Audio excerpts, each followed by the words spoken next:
Au titre du ministère de la fonction publique, du travail et de la protection sociale, nous avons adopté la politique sectorielle, gouvernance administrative et locale 2018-2027.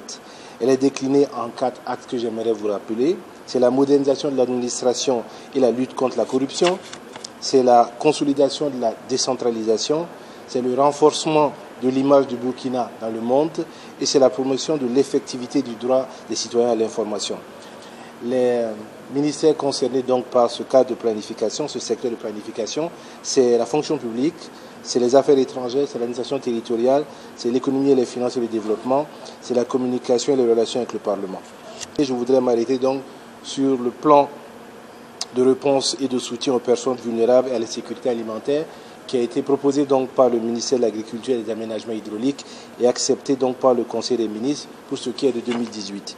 Je voudrais rappeler que 620 394 personnes réparties principalement dans les régions donc du Sahel, de l'Est, du centre-ouest et j'en oublie certaines, sont dans une situation d'insécurité alimentaire en raison notamment de la saison agro-pastorale 2017-2018 qui a été caractérisée, on se rappelle donc, par une arrivée précoce des pluies, par des poches de sécheresse, par les chenilles légionnaires et par justement les invasions des oiseaux granivores. Donc cela permettra donc d'apporter des réponses aux populations en situation difficile de ces zones-là.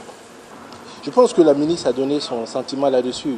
Le Conseil des ministres n'a pas statué précisément en disant on fait ou on ne fait pas. C'est une commémoration qui déjà avait été revue dans le sens d'une réflexion plus ardue et plus assidue des acteurs sur notamment la question de la femme dans la gouvernance. Je pense que c'est un aspect qui est important.